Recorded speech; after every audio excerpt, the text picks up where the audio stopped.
അങ്ങനെ അന്നത്തെ ദിവസത്തെ വർക്ക് കഴിഞ്ഞിട്ട് നമ്മൾ ബ്രൈഡിന്റെ വീട്ടിൽ നിന്ന് അതുവരെ അല്ലേ കഴിഞ്ഞ വീഡിയോയിൽ പറഞ്ഞത്. അപ്പൊ നമ്മുടെ വർക്ക് വന്നിട്ട് തിരൂർ തന്നെ ആയിരുന്നു. എൻ്റെ ഫ്രണ്ടിന്റെ കസിനാണ് ബ്രൈഡ്. അങ്ങനെ പിറ്റേ ദിവസം അഥവാ 31/12/2025 നമുക്ക് കുറച്ച് പാർട്ടി എല്ലാം കൂടെ ഇടാണ്ടായിരുന്നു. സത്യം പറഞ്ഞു കഴിഞ്ഞാൽ അടിപൊളി വർക്കായിരുന്നു.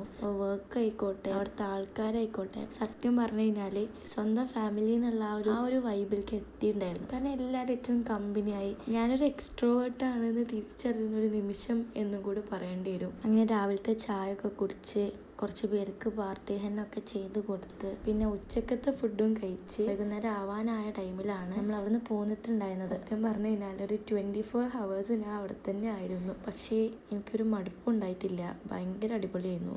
എനിവേ നമ്മൾ വൈകുന്നേരമൊക്കെ ആയപ്പോൾ തിരിച്ച് വീട്ടിലോട്ട് പോന്നു. ബസ്സിനാണ് പോന്നിട്ടുണ്ടായിരുന്നത്. ഞാൻ എൻ്റെ വീട്ടിലേക്കല്ല വന്നത്, ഉമ്മാൻ്റെ വീട്ടിലേക്കായിരുന്നു. ബിക്കോസ് നമ്മുടെ കുറച്ച് ഹെന്നിൻ്റെ പ്രൊഡക്റ്റ് അവിടെ ആയിരുന്നു. അപ്പോൾ അത് എടുക്കാനുണ്ടായിരുന്നു. അങ്ങനെ അന്ന് രാത്രി എനിക്കും മൈലാഞ്ചി ഇടാനുള്ള ഭയങ്കര പൂതി കാരണം ഞാനും മൈലാഞ്ചി ഇട്ടു. ഒന്നാമത്തെ കാരണം പിറ്റേ ദിവസം നമുക്കുണ്ട് കല്യാണം. അപ്പം അതിന് പോകണമല്ലോ. അപ്പം കൈയൊക്കെ ഒന്ന് മൊഞ്ചാവണമല്ലോ, ആർട്ടിസ്റ്റ് അല്ലേ, ഇങ്ങനെ അതൊക്കെ തന്നെ. അപ്പം അത്രേ ഉള്ളൂ. അപ്പോൾ ഓക്കെ.